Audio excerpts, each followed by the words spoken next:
The speech had been going well until Garth Linden looked directly at Adela and told 300 industry professionals that she wasn't what he needed anymore. He didn't shout it. That was the part that stayed with her longest afterward, how measured his voice had been, how rehearsed, like something he'd been preparing for weeks. The Meridian Hospitality Awards Gala occupied the entire 4th floor of the Alderton Hotel, all polished brass and cream tablecloths and open bars that people had been visiting since 6. Garth had excused himself from their table to speak, ostensibly about his agency's partnership with the Meridian Group. He was good at speeches. He'd always been good at them. And on a personal note, he said, in that warm, practiced tone Adela had once found charming, I think honesty matters, especially in rooms like this one. She'd looked up from her water glass. Adela. He found her across the ballroom with the easy confidence of a man who'd already decided everything. You deserve someone who's proud to stand next to you, and I deserve someone I'm proud to be seen with. The pause he left after that was surgical. I hope we both find that. The applause that had been building died at the wrong moment. Someone at the table beside hers set down a fork. Garth stepped back from the mic, as though he'd simply delivered a quarterly update. He didn't look at her again. He had already moved on, in the most literal sense, angling toward the events director near the bar, tall, angular, the kind of woman who photographed well. Adela did not move. She had spent 29 years learning to make herself small in spaces that weren't built for her, and she did it now instinctively, pressing her hands flat against her thighs, arranging her expression into something neutral. She was good at that too. The silence at her table lasted precisely 4 seconds. She counted. Then came the sound of a chair. Not from her table. From across the room, near the interior wall, where a man she hadn't paid particular attention to all evening rose from his seat, with the unhurried ease of someone who had nowhere more important to be, and everywhere more important to be simultaneously. He was tall, dark suit, not black, something darker, more considered. His face was the kind of face that people described differently depending on how close they'd been standing to it. From a distance, handsome. Up close, she would later understand, dangerous. He crossed the ballroom without asking for a path. The path simply cleared. He stopped beside Adela's chair. He didn't introduce himself. He didn't address the room, or Garth, or the stunned table. He looked only at her. Are you all right? His voice was quiet. Not soft quiet the way stone is quiet. It absorbed sound rather than making it. Adela looked up. She had been holding her breath without realizing it. I'm fine. No, he said, but you will be. He extended a hand. Not an offer, a choice. There's no reason to stay. At the bar, Garth had turned around. Whatever expression had been on his face shifted when he registered who was standing beside Adela. Something behind his eyes flickered and recalculated. He opened his mouth. The man beside Adela didn't look at him. He only waited, hand still extended, watching Adela with the patience of someone who had made his position clear and was content to let the other person decide. She took his hand. They were outside in under 2 minutes. She wasn't entirely sure how. The lobby of the Alderton swept past in a blur of marble and soft lighting, and then they were on the sidewalk in the November cold, and the sounds of the gala faded behind them, like something happening in another country. A car materialized at the curb before she'd finished her first breath of outside air. The driver was already opening the door. Adela stopped. I don't know you, she said. No, he agreed. I don't know your name. He looked at her steadily. Riordan Saville. The name meant nothing to her. The way he said it suggested it should, but also that he understood it didn't, and that this didn't bother him in the way it would have bothered most men who were accustomed to their names meaning something. Adela Quine, she said, because it seemed only fair. "I know," he said. "Will you get in the car?" She thought about the table she'd left behind, the untouched entree. The way the woman at the next table had covered her mouth with one hand when Garth finished speaking. She thought about the drive home to her apartment, alone, replaying his voice for however many hours sleep refused to come. She got in the car. They drove in silence for several minutes. Chicago slid past the windows in long streaks of amber and white. Adela kept her gaze on the glass, not because she was ignoring him, but because she needed something to look at that wasn't the inside of her own head. "You don't have to explain anything," Riordan said eventually. "I wasn't planning to." A pause. Good. She glanced at him. He was watching the city with the same quality of attention she imagined he brought to everything. Complete, unhurried, giving nothing away. "You were at table 14, she said. He looked at her. "I noticed when I reviewed the seating arrangements this afternoon," she said. "I do the books for Meridian's restaurant division. Tonight was." She stopped. "I was there in a professional capacity. And a personal one." Yes, her hands were very still in her lap, and a personal one. Another silence. This one was easier than the first. "How long?" Riordan asked. She didn't need him to clarify. 4 years. He said nothing. But something in the quality of his attention shifted slightly, the way a room shifts when someone opens a window. "He was different at first," she said. She hadn't intended to say it, but the words came out with the particular ease of things that had been waiting too long in a closed space. The comments started small. "Maybe that dress isn't your best. You'd feel better if you went to the gym. The photos from last Christmas didn't come out great. You should wear more black." She watched a streetlight pass. They were always phrased like he was helping me. Riordan was quiet. "I started editing myself," she said. "What I ordered at restaurants, what I wore to his work events, how much space I took up when his colleagues were around." She almost laughed. "I work in restaurants. I love food. I stopped eating in front of him years ago." The car made a slow turn. She still didn't know where they were going, and found she didn't particularly care. "Tonight," she said, "he called that honesty." "No," Riordan said. "He called his own embarrassment honesty. There's a difference." She looked at him fully for the first time since the car had moved. He wasn't watching her the way people usually watched someone who'd just been publicly humiliated. With that careful blend of pity and fascinated discomfort, he was watching her the way a person watched something they'd already spent a long time considering. "Why were you at the gala?" she asked. "Meridian Group approached my organization about a property investment." "That's not what I meant." He held her gaze. "I know." She waited. "I've been to Meridian's Wicker Park location several times over the past 8 months, he said.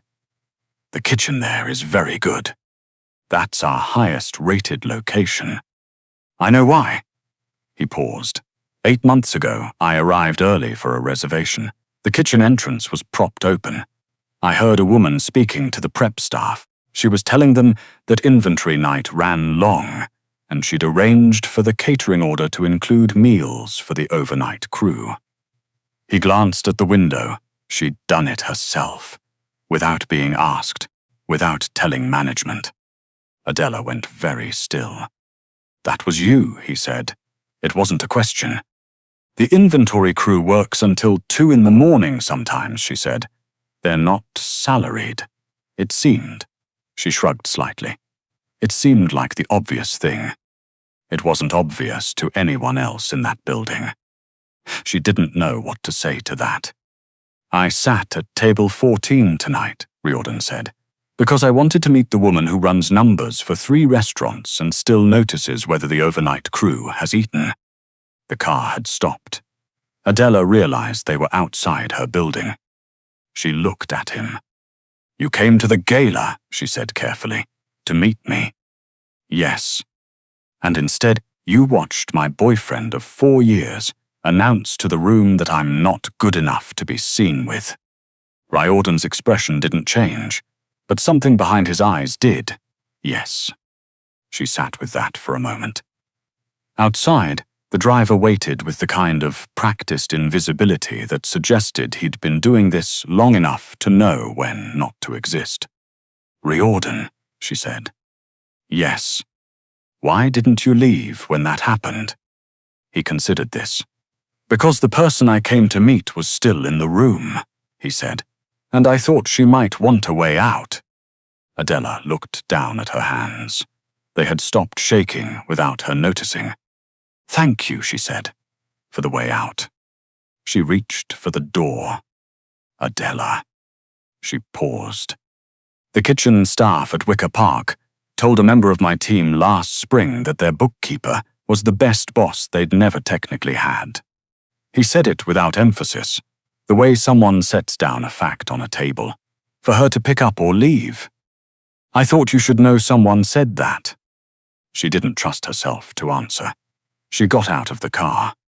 She stood on the sidewalk and listened to it move away, and something she had been carrying for a very long time seemed not lighter, not yet, but differently weighted, like she'd shifted it from one shoulder to the other. 3 weeks passed. The clip from the Gala surfaced online.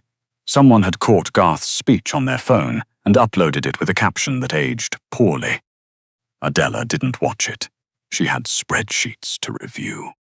Saville did not overwhelm her with contact.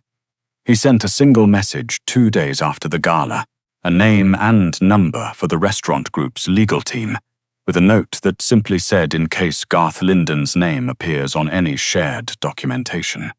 Nothing more. She found herself saving the number. He invited her to lunch once, at a restaurant she'd never been to that turned out to be extraordinary. He didn't make her talk about Garth. He asked about the Meridian Group's expansion plans and listened with the focused attention of someone genuinely interested in what she thought, not just what she knew. He ordered dessert without comment. He didn't look at her plate. She started looking forward to seeing him before she admitted that to herself. The Meridian Group's annual charity preview, an industry event that benefited Chicago's food bank network, took place on a Thursday in December in a converted warehouse in the West Loop that the design team had turned into something unexpectedly beautiful. Adela had helped organize it. She knew every vendor, every table arrangement, every backup plan for the audiovisual setup. She didn't know Garth Linden would be there. She spotted him near the entrance at 7:15, deep in conversation with a venue manager she recognized from 2 other events. He looked good. He always looked good.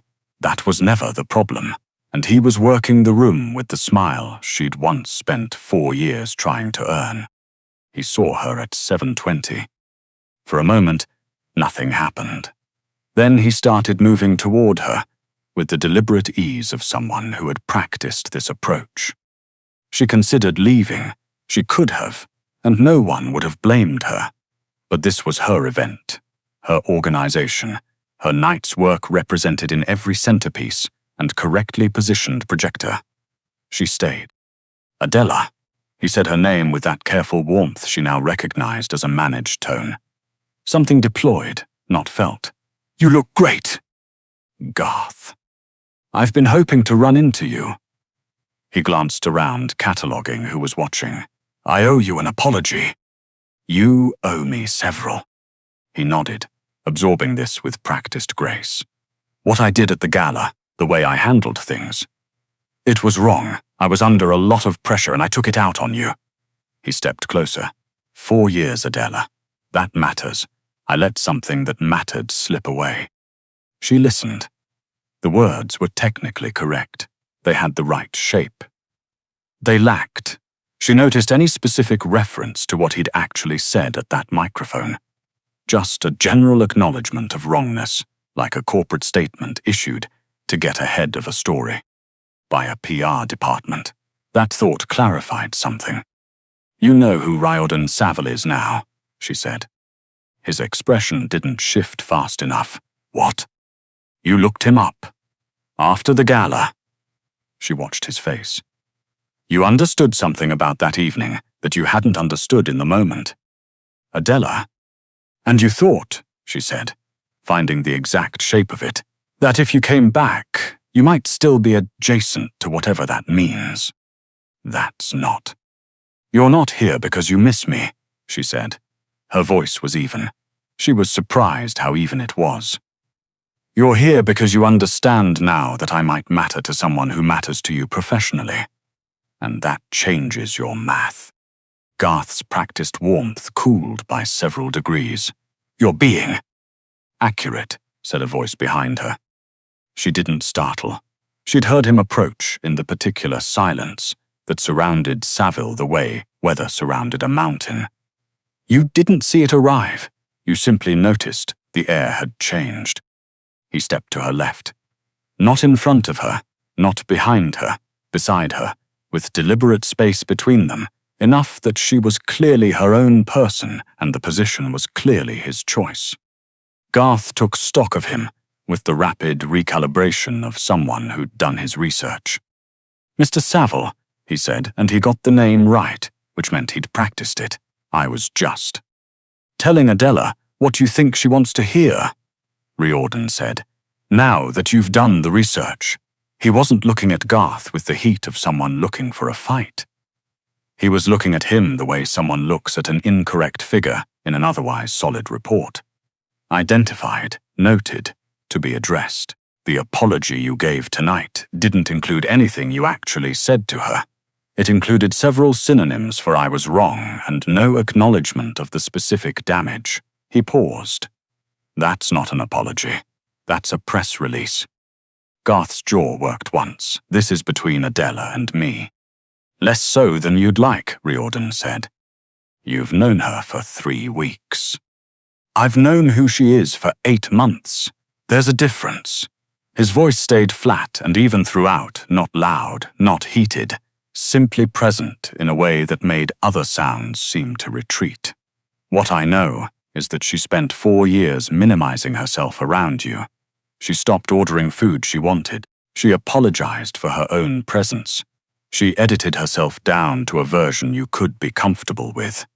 And when she'd done all of that, you walked to a microphone and told a room full of her colleagues that she still wasn't enough.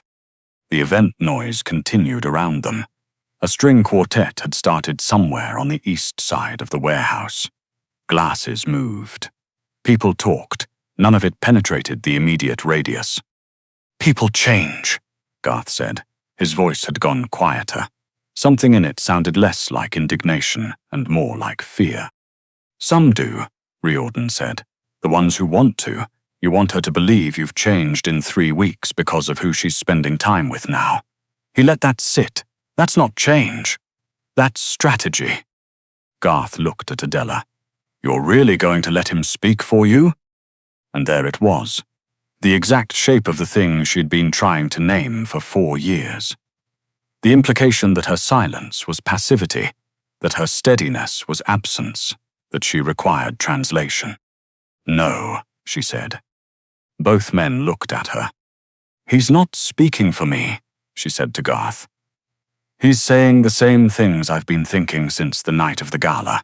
He just said them first. She held Garth's gaze with a steadiness she hadn't known she had in November. I spent 4 years trying to become smaller so you'd be comfortable standing next to me. I understand now that that was never a love problem. That was a you problem. She paused. I'm sorry it took me this long to say that to your face. Garth opened his mouth. He closed it. Without another word, 2 men Adela hadn't noticed all evening materialized near the outer edge of the conversation with a particular quality of presence that suggested they were not there by accident. They were polite. They were immovable. Mr. Linden, one of them said, we'll walk you out. Garth straightened his jacket. He looked at Adela one final time with an expression she recognized. Not grief, not genuine regret. The look of a man processing a loss he'd only just understood the scale of. He left without speaking again. The warehouse quieted around them in stages. The string quartet moved into something warmer. Somewhere near the food bank display, a woman in a green dress was explaining the expanded distribution program to an enthusiastic circle of donors, and Adela found herself watching this with a sense of profound normalcy. The world continuing its ordinary business, while something inside her quietly rearranged itself. "You didn't need me for that," Riordan said. "No," she said, "but it didn't hurt to have you there." She could hear something in her own voice that hadn't been there 3 weeks ago. Not volume. She was still speaking at the same pitch. Something underneath the pitch. Ground. He had turned slightly toward her, enough to indicate the conversation was hers, if she wanted it. "How long did you know he'd be here?" she asked. "I didn't," Riordan said.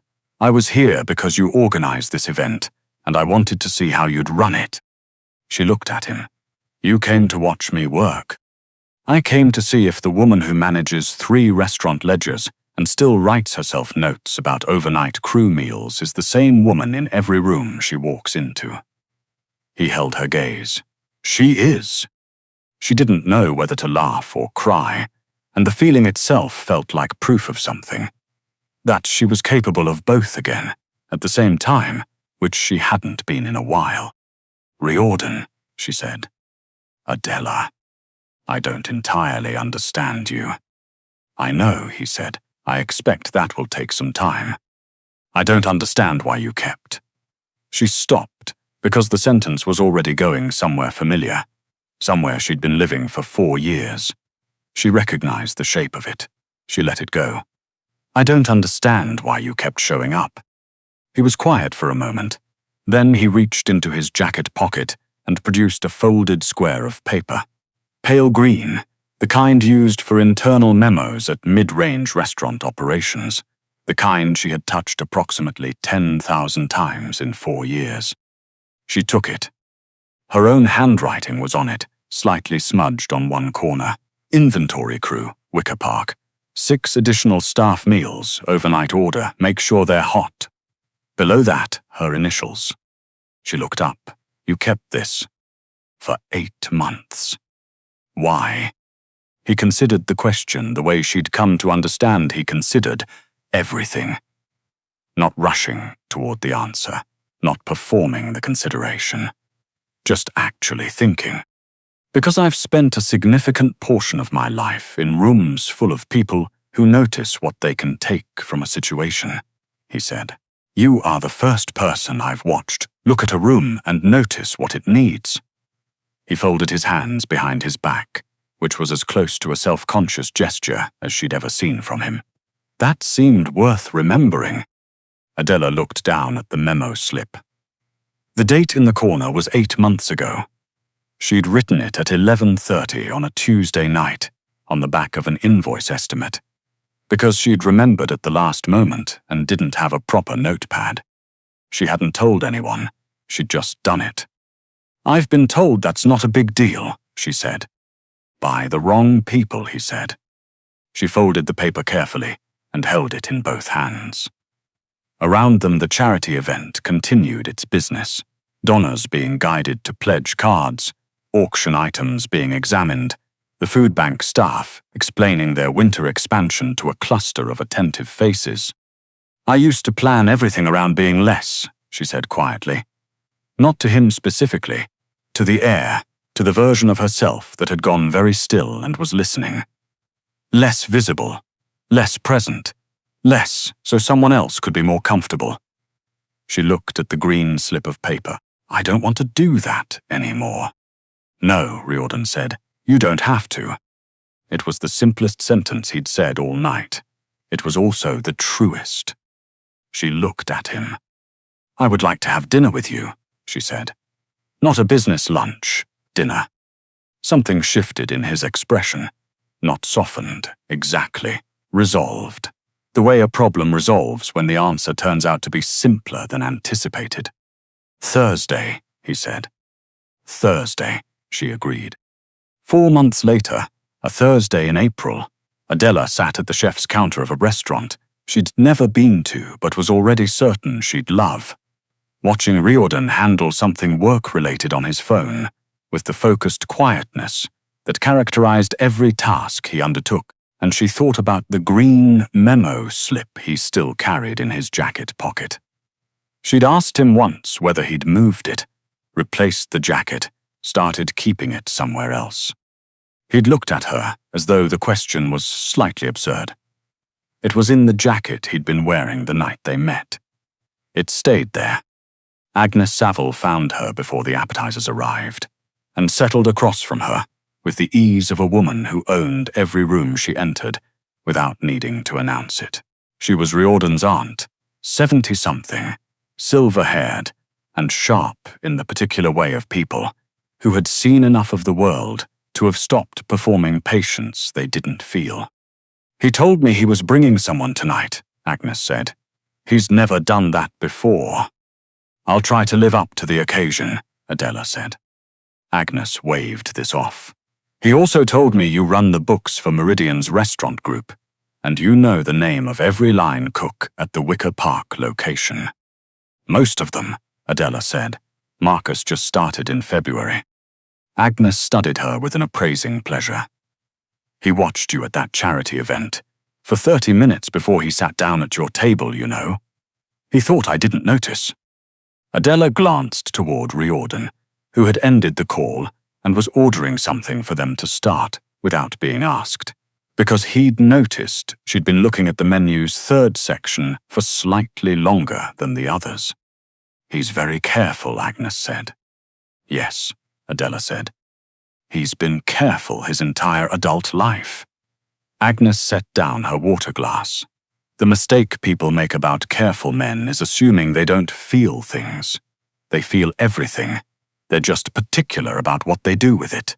She smiled, and it went all the way to her eyes.